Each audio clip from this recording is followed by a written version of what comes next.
Ladies and gentlemen, you're about to experience the Gut Check Project, talking science, health, and innovation that you can actually use. But this isn't just another health show. We're here to have fun and make your time enjoyable. Well, while you are enjoying yourself, know that even though the GCP covers some health topics with healthcare pros, we are not your doctors. So use our show to entertain your mind and not for medical advice. And now, here are your hosts of the Gut Check Project, Dr. Ken Brown and Eric Rieger. Hello, Gut Check Project fans and KBMD Health family. I'm your host, Eric Rieger, joined by that guy over there, Dr. Kenneth Brown. But Ken, we've got a special guest today, and her name is Layne Garrett. Welcome, Layne. Thank you. Glad to be here. Absolutely. This is, I'm really excited to have you, Layne, because this is something that actually indirectly I deal with in my medical practice all the time. And I have wanted to have a specialist like you on the show, but it's one of these more uncomfortable topics unless you're dealing with somebody. As it turns out, reading through some of the work that you've been doing, it's so much more common than even I was aware of. And I'm probably missing this particular thing in a lot of patients in my practice. And I feel like if I learn a little bit more from you, maybe I can help. And the more that we make an awareness of this particular type of therapy that you do, which Eric is going to explain. Yeah, so let's do a quick bio and we'll get everyone caught up. So we are really honored to have Layne join us today. Essentially, a quick run through is that she's a licensed professional counselor. She has her MA in professional counseling from Dallas Baptist University, but more importantly, she works with survivors of sexual trauma. So being a therapist already is somewhat of a specialty, but you're really honing in on someone who has a specific trauma and they're seeking help. Is that correct? That's right. It was really just a really cool opportunity at Dallas Baptist University. One of my professors was the clinical director at the Turning Point Rape Crisis Center in Plano. Mm-hmm. And I started my practicum there. And then after that was offered a position. And it's just been really cool to meet, men and women. A lot of times we think it's just women, but I've had several male clients as well. And just getting to sit with them with their trauma and learn about it is so much more prevalent. And even people that I've met just dealing with anxiety or depression, it kind of goes back to a layer maybe deep in the recesses of their brain that comes forth with childhood sexual abuse. I've seen it so many times now. Well, so you said that you went and, of course, acquired this education and were exposed to it through DBU.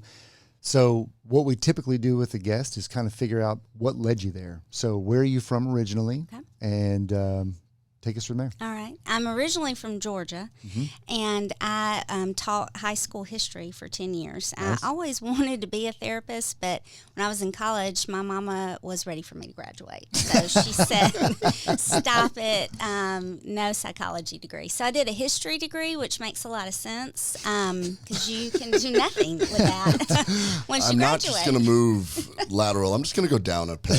There we go. In my job opportunities. So I could be a tour guide. And somebody quit in mid-year at the high school, and so I got the job, and I actually loved it. So did that for 10 years, got married early, and my husband's company moved us to Texas. Okay. And so now we have 4 kids. We had 3 when we moved out here, and so I was at home for the majority of that time, and then thought, what am I going to do when everybody starts back to school? So I decided to go back to what my original passion was, and that's to become a therapist. So was that the first exposure that you had seen that possibly sexual trauma was something that would be of interest, or did you actually encounter that prior and then you were kind of reminded, hey, yeah, I kind of feel like that might be something worth exploring? I think in college there was a lot of things that went on. There was so much shame when you're talking about sexual assault, pornography, any of those things, and people just don't want to talk about it. And I remember when my professor, Dr. Cawthon, was like, you should come and work with us. And I was like, absolutely not. I can't.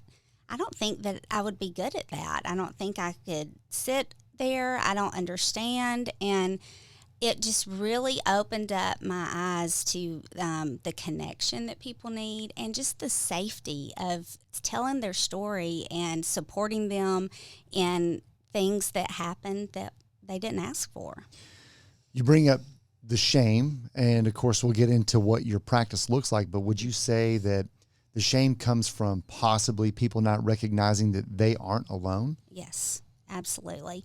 They feel alone and isolated, and they're in their minds they're trying to figure out why, and so you take a lot of that blame on yourself that, well, maybe I caused this in some weird way, and so that shame keeps them isolated and their mouths shut. So when we can get them to come out and not, in a safe environment talk and be vulnerable about it, their brain can then process and we can stabilize and move forward. Okay. So when we're talking about this, you went over and you said that you started at the Rape Crisis Center. Mm-hmm. One of the things that dawned on me when I was doing a little bit of reading about this is that my definition of rape and what is actually sexual trauma and what is perceived as traumatic, that really changes a whole lot with each individual experience. Yes. And so with people that are listening right here as we're talking about this, there's a lot of things that happen to people. And so I guess what I want is to have you describe the percentage of people that actually are affected by the overarching feeling of some sort of sexual assault, and then maybe discuss like where it comes to, because when we talk about the Rape Crisis Center, I think of a violent attack with a stranger that's out there, but it's not quite like that, is it? No, it's not. I'm glad that you asked that, because that's one of the misconceptions I had when I started there.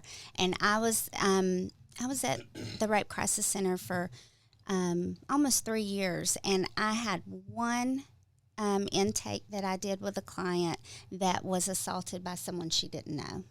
Everyone else they knew. So I mean, that's what I don't know. One that did not know she was drugged in a club and then raped, but everyone else knew their attacker in some way, shape, or form, some kind of relationship.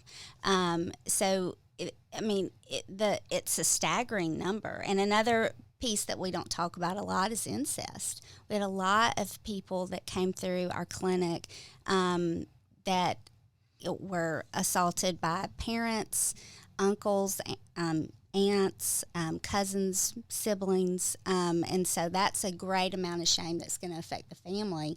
The family sometimes tries to deal with things on their own, and then the survivor is left, dealing with it on their own and not able to process and thinking that they, caused the, whatever to happen. So we created an incest support group where we had people come in. And the first semester that we did it, we had 17 people that came and met every week we did about a semesterly model, about 8 weeks, where they would come.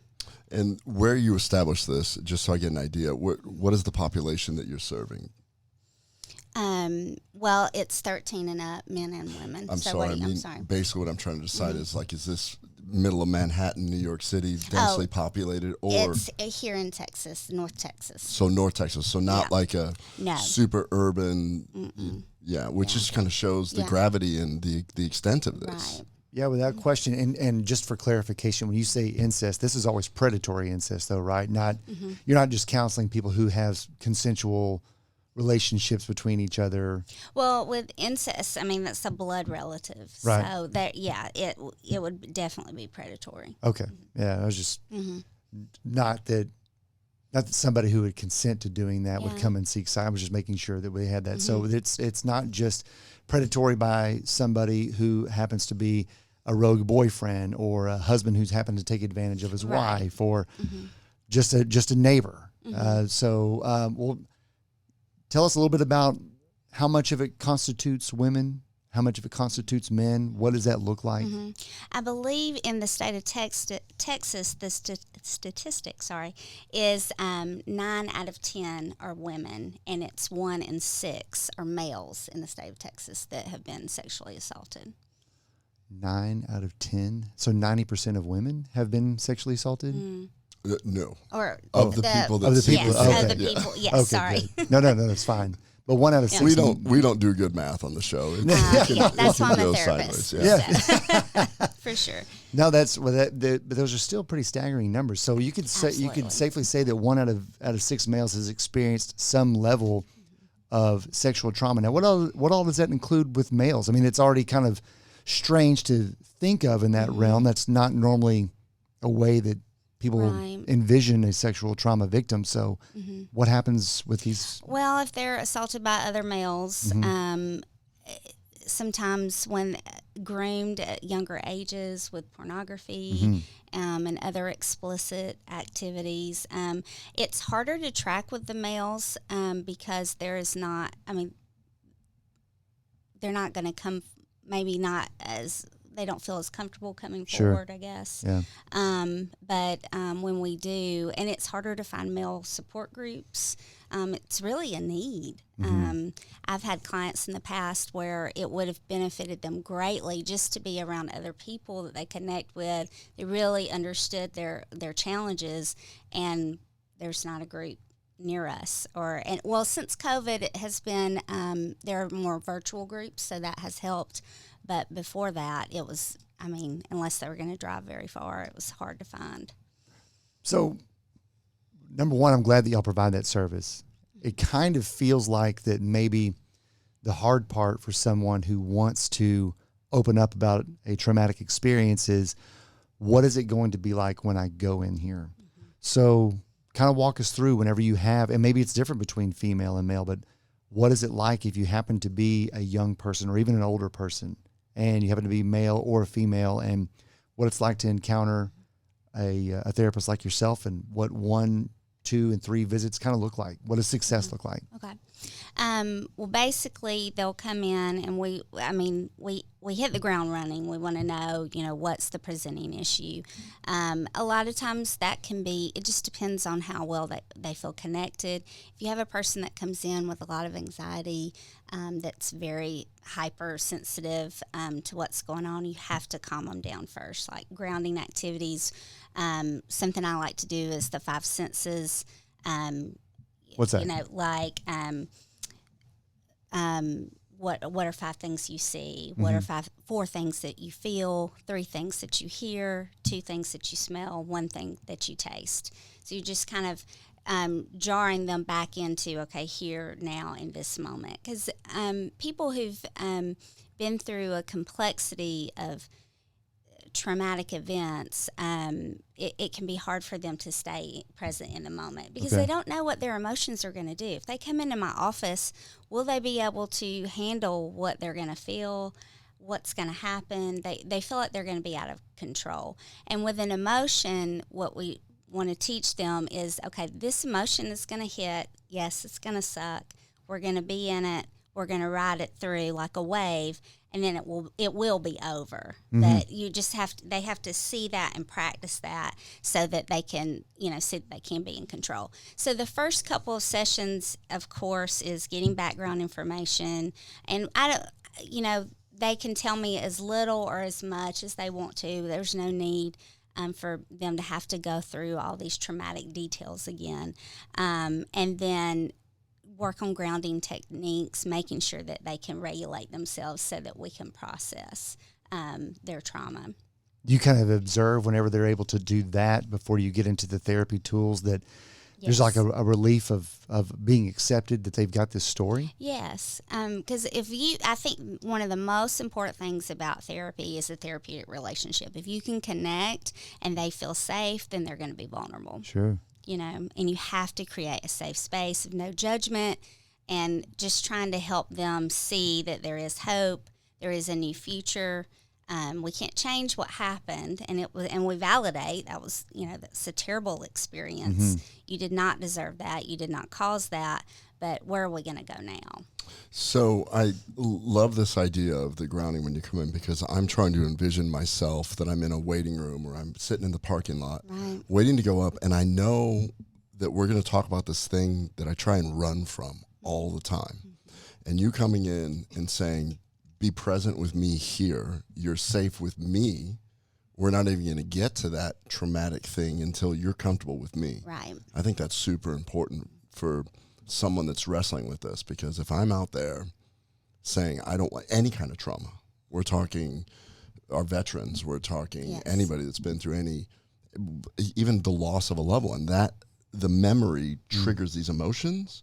But what you're teaching them is a mindfulness technique right off the bat. I love that. Yeah, absolutely. Because if we go in and overwhelm their system, then they've shut down and they're going to feel worse, and then we're just not going to make any progress. Well, one of the long-term therapy tools that, and I think that you've even referenced it before you arrived here today, that I think trauma therapists are really well versed in, is EMDR. Yes. So can you kind of explain? Before we get to that, because that's stuff I'm really interested in. Oh, sure. Okay. I want to ask, how does somebody find you first? Okay. So you have a practice here. So for instance, I'm listening to this and I feel like possibly I could benefit from some of these things as we get into the therapy, because we're going to get really deep into this, which is really cool because it's science-backed.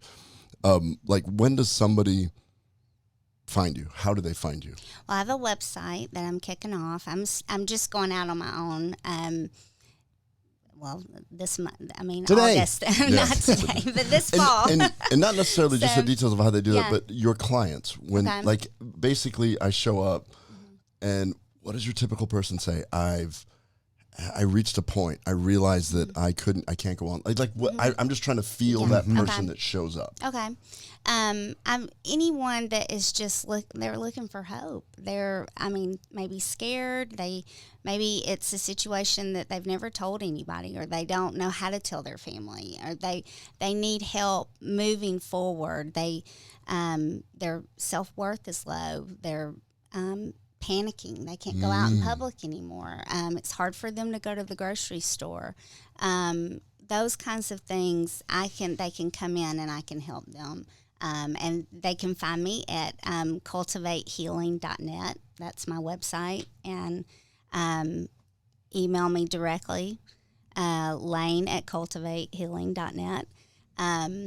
And we'll get started. And each client's going to have their own treatment plan. We're going to figure out what the deep root is. You've seen those memes where the ship is going through and about to hit the iceberg, and it's just this tiny thing. There's always so much under the surface. So we have to get to the root of what's going on and what's causing basically their brain to be flipped out, where they can't focus.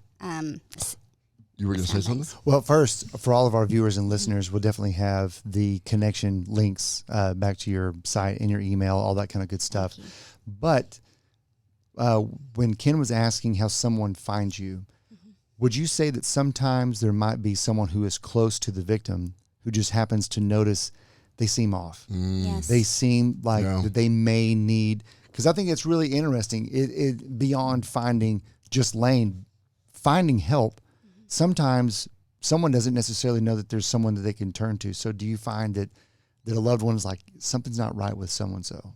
I need to get them to either directly to you, or they go to a physician and they're like, I think that this person needs to go. Going to your medical provider, looking, online, they're like the Turning Point in Plano has a 24-hour crisis line.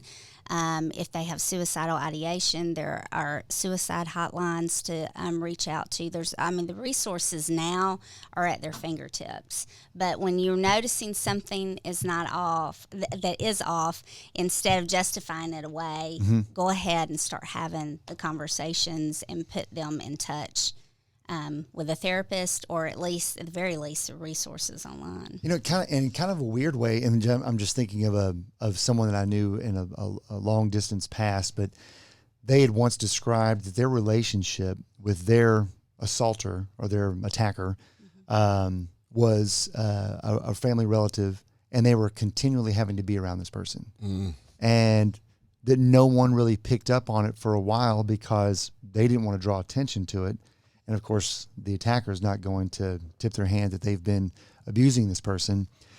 What are some things that someone could look for? Is there anything that kind of stands out that there may be some friction with a relationship where someone's taking advantage of someone else?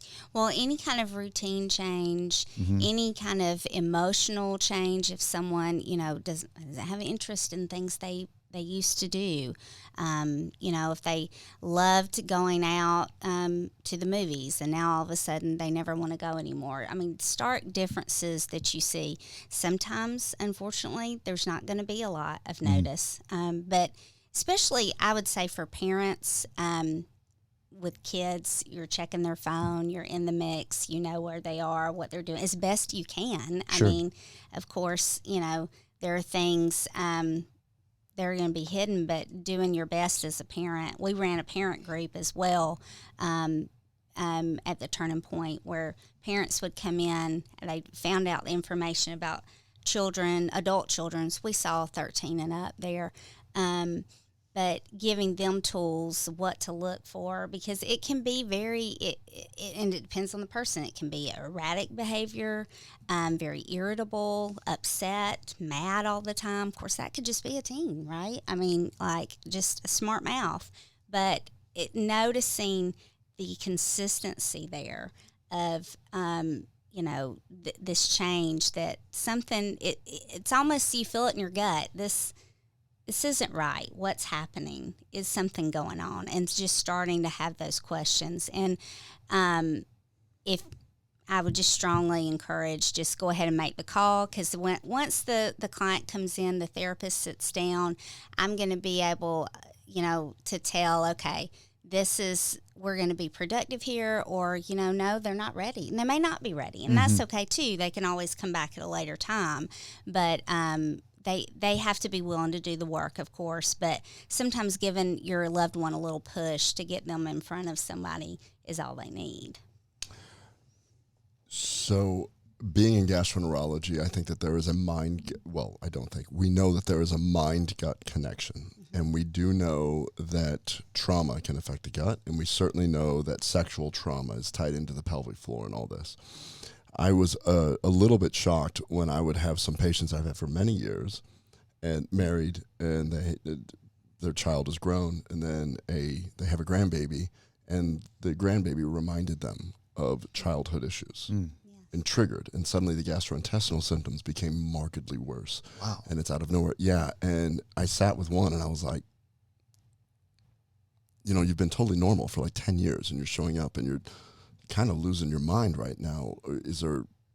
Do you have anything that this grandchild triggered? And then that led to a discussion, and quite honestly, I was not prepared for it, because I didn't know where to send this person to actually have the conversation.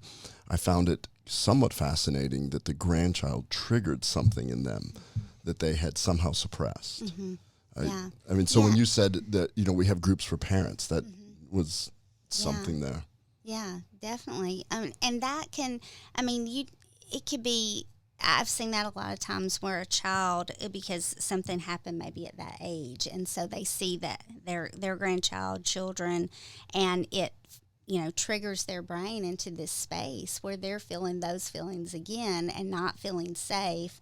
And so, of course, recognizing that, identifying that is the first step, and then helping them to stabilize and process that. We have people that have been abused that they've repressed it for so many years. Something breaks it loose, like a divorce, death of a family member, and it breaks loose, and they feel crazy. And they're not crazy. It's just their brain has been protecting them, and they've been in survival mode for so long that now it's time for the healing to begin. Wow. So if it's cool with you, you want to move into kind of what healing and therapy looks like? Totally. Sure. So I touched on it a little bit earlier, but EMDR, I think that you had hinted that probably plays somewhat of a pivotal role in the kind of healing. Can you kind of describe that, and then some other therapies that you use? Sure. EMDR is eye movement desensitization and reprocessing. So we use bilateral eye stimulation, or we can use, they're like little paddles that vibrate in your hand. So you're just connecting with both sides of the brain. So we like the eye movements the best. We can use the paddles. There's even sounds and lights and different things, because you're connecting both sides of the brain and making your eyes move.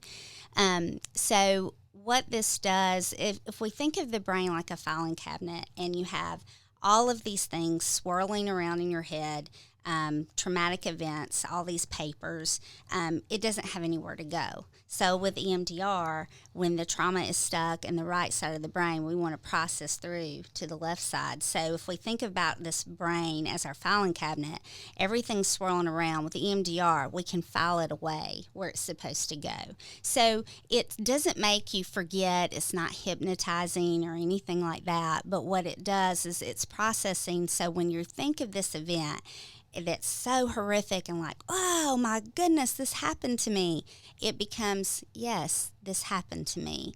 This was a terrible event. So it brings it down where it's a manageable level. That's what we do with EMDR. So it's an 8-phase process where we create a safe place for the person to go in their mind. And people use different things like the mountains, the lake, whatever, so that we have a way, if something does kind of break forth, we can bring you back down, as we don't want to overwhelm the brain while we're processing. So, and we don't want to, we deal with one issue at a time. And this is a process where when we're going through EMDR, it's not, the brain is working it all out. So it's not like talk therapy where, you know, I'm going to ask questions like, what are you noticing? What are you feeling in your body? We always do a body scan because we want to see where the body remembers. The body always remembers what happens. So sometimes they may be feeling something in, you know, where they're holding that stress or that trauma. We want to move it out so that they have that relief. Interesting. And of course, EMDR itself is a certified course for someone to master within therapy, correct? Yes, and you go through a series of being through supervision with that as well. So you can do case conceptualization and talk about, you know, how to move forward with this. So there's a lot of different. There's different protocols within EMDR, like with addictions and so forth, where you can specifically, you know, target those kinds of things with your client. It's almost always, and I don't want to mischaracterize it either, that particular technique or its broad scope is almost always some kind of trauma related, though, correct? Usually, Okay. yes. We can, it will help with, you know, anxiety, depression. We've seen that as well, but we can focus on traumatic memories as well. So I'm fascinated by this. I've done a little bit of reading. I wish that, and I don't want to put you on the spot on this, but like if we had like a Kevin Woods PhD neuroscientist to explain exactly what happens when your eyes are doing that. Do you know what's going on physiologically in the brain to allow that? I know that where the key to it is to unlock, or like where we want, you know, both parts of the brain to be working and processing. But so I don't really know the physiological part. The best I can understand it is it makes sense in the sense that you're getting the patient to focus over here. It's continual focusing so that your cerebral cortex can't do that thing. It's like, but I do not want to, hey, and then the therapist, learn the techniques to distract the ego that's trying to prevent that from happening. And then with the help of a certified therapist that understands that aspect, bringing that filing cabinet forward where it's no longer under this hypervigilance of this, the hippocampal, don't get out kind of thing, because you're tying the brain up a little bit. It's just sort of like, it's almost like a distract. Don't worry, just look over here, keep your mind over here, focus over here. Now let's let that memory come forward. And then with a good therapist like you, then we can deal with it. If you do that, much like doing psychedelic therapy, if you don't have a good person to help deal with the things that are coming up front, then the similar things can happen. It's just, I'm fascinated by it because it's a partnered technique in how to work this through. Well, it's really kind of cool because I think that everyone, let's just say that someone is just fortunate enough to be completely well-adjusted. It's not that they've never dealt with trauma. It's not that they've never dealt with loss or despair, but they're fortunate in that they've never been overwhelmed by their loss or despair or their trauma. And so they've been able to compartmentalize the appropriate way, where probably something is hard to deal with at first. But then as time goes on, you learn to manage that issue. And what you're describing is the assault is so intense and is such an invasion that your brain is literally like, we're going to wall this off.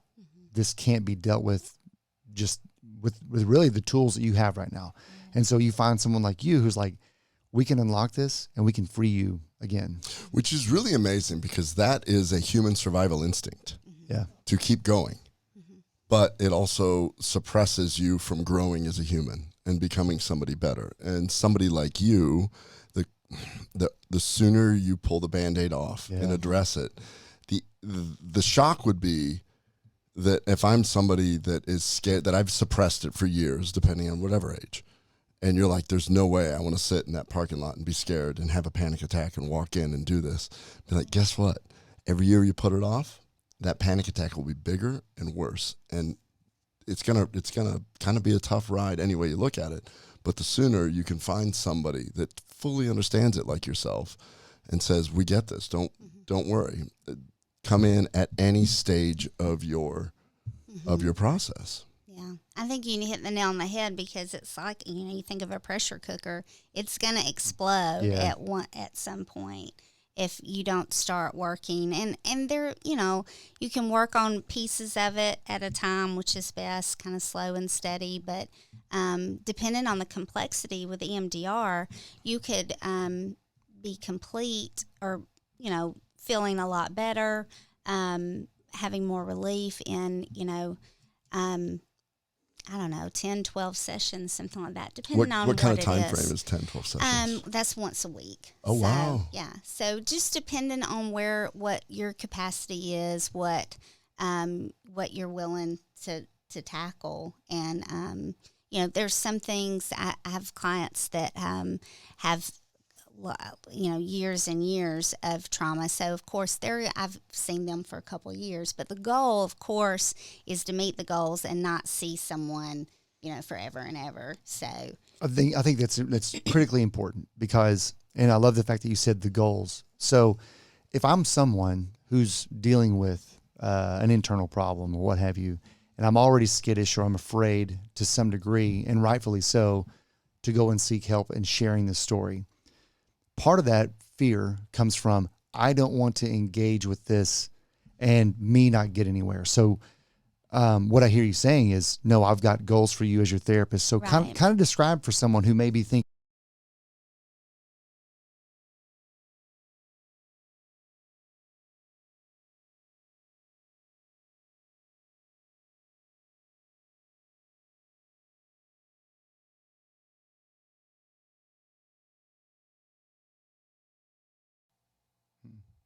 My computer has a ton of trauma from all the porn that I've forced. and it's done. you know what's going to suck is if it didn't stop recording, and now that's going to be on the show.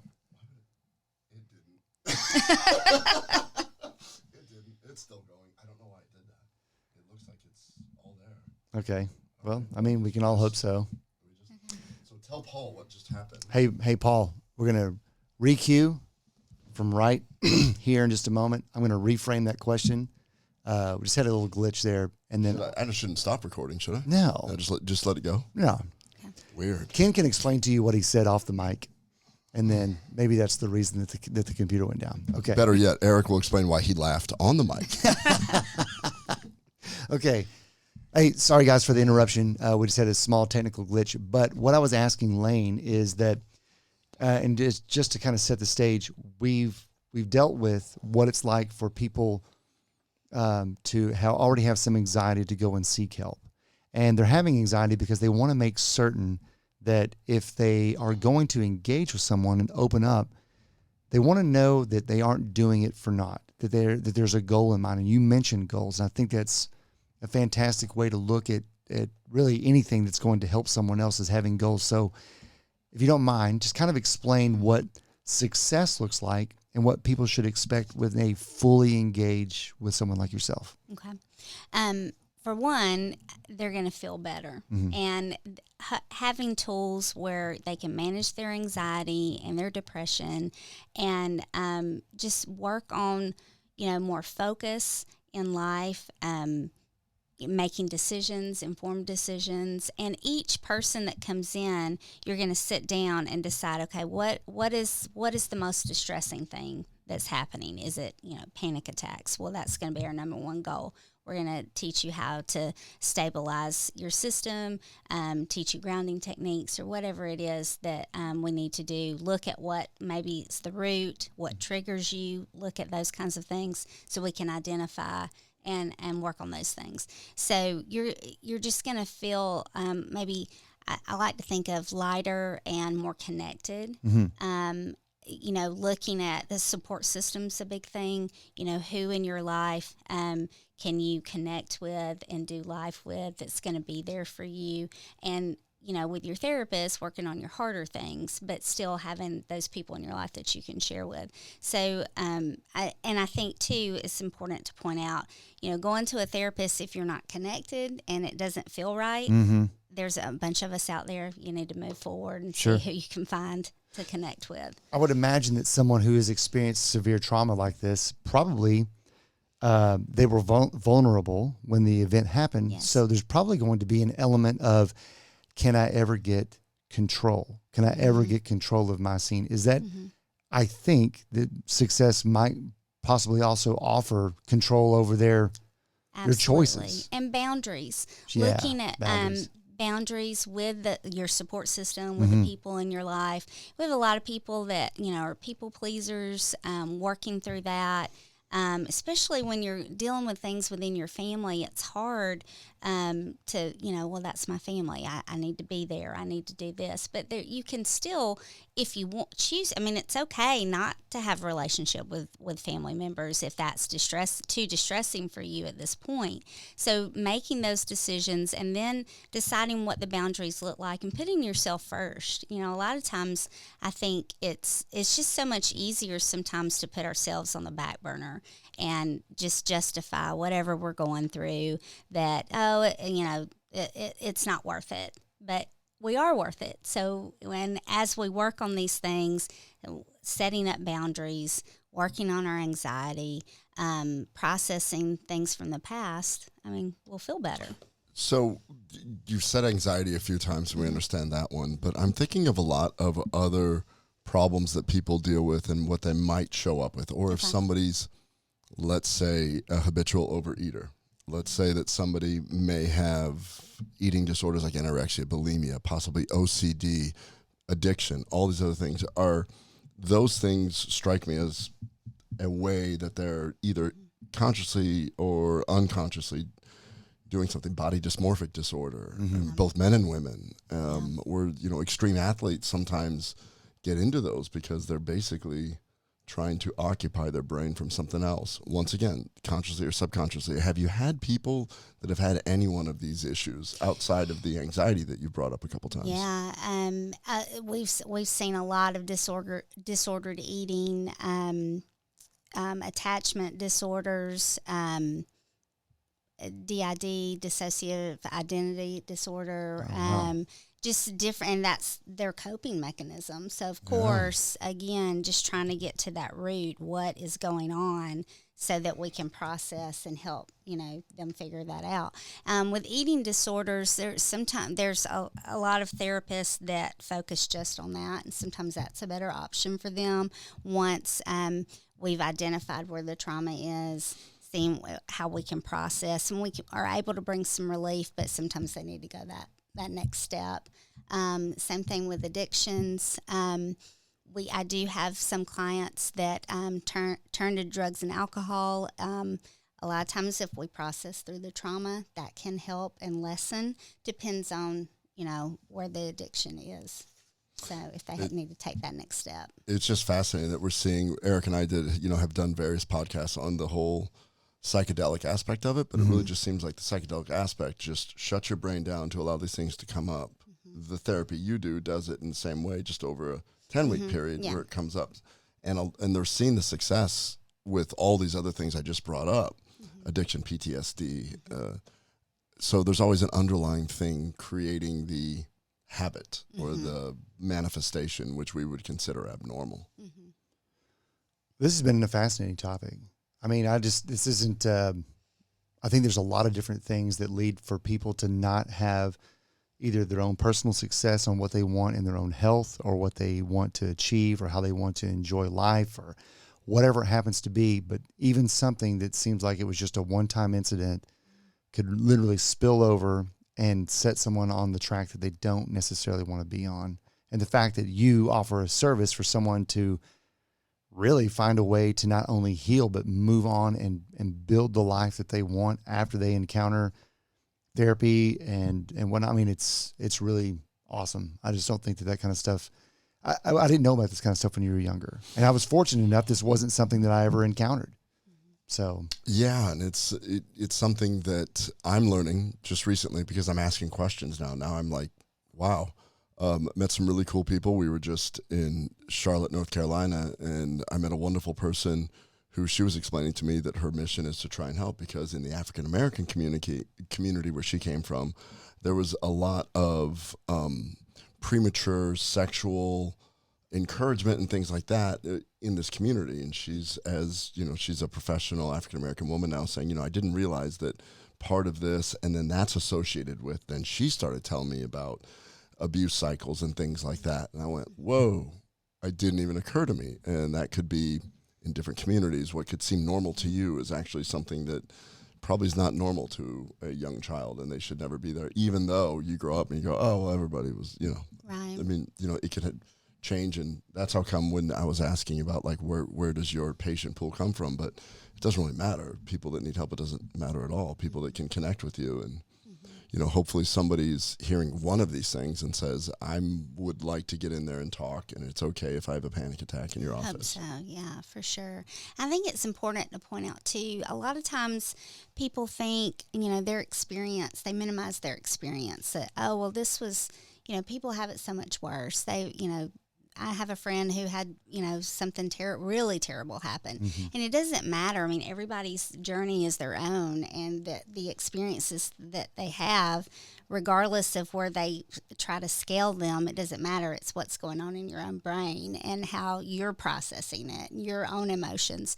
And that's why it's important to, you know, get the help that you may need. That's a really good point, because I would hate for someone to feel like that they aren't worth the journey to heal, to feel better, simply because they feel like that someone else had it worse. Mm-hmm. If you're actually the support system for someone that you actually think had it worse, then you need to be just as healthy as you want them to be. It's the same thing. It's just like being on the airplane. You know, put your mask on first before you help out the other. You've got to be squared also.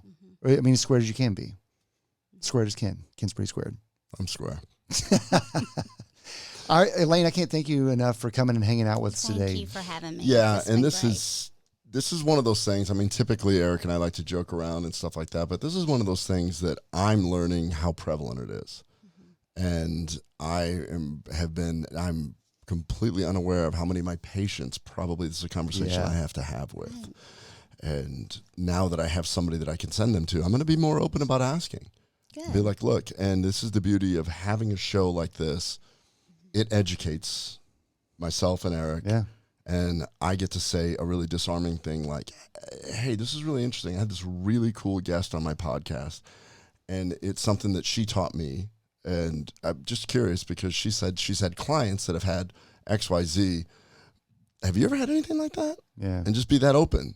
Because before it was like, how do I cross that step? Because there have been people, young teenagers, that show up with different things where I want to ask, but it's really hard to sit there because the reality is I'm not prepared like you to say, let's ground first. Yeah. Let's get you in the moment. And then, but this allows the grounding to be like, had a great therapist on the podcast. I'm just going to throw this out there because it's now becoming more common than I realized. Any issues? Cool. No issues? That's awesome. Issues? What's her name? Cool. I'll give it to you. That's where we're going from here. Yeah. You just please give her a call.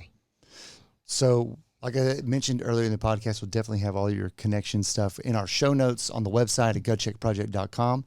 Please like and share. And Layne is just now going out on her own solo practice, so feel free to share her name with anyone else that you feel like could use a very private, confidential consultation with Layne. And again, do you want to go ahead and repeat it just for those who may just be everything. listening? Full name, Sure. website, all of it. All right. My name is Layne Garrett, and my email is lane@cultivatehealing.net, and the website is cultivatehealing.net. And Layne is Layne. Right. Any social handles?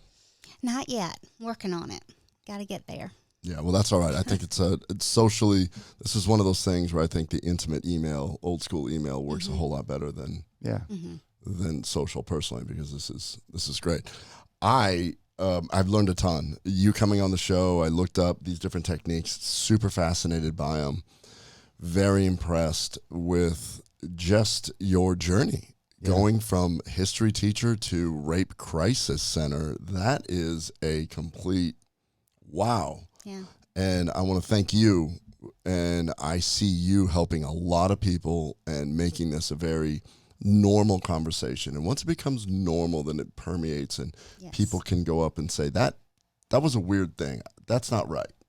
And, you can have conversations with your kids and all that and be like, hey, if you ever feel uncomfortable in any way, come over here. You just make it a conversation, because now we're saying so many more people are dealing with this as adults than we ever thought.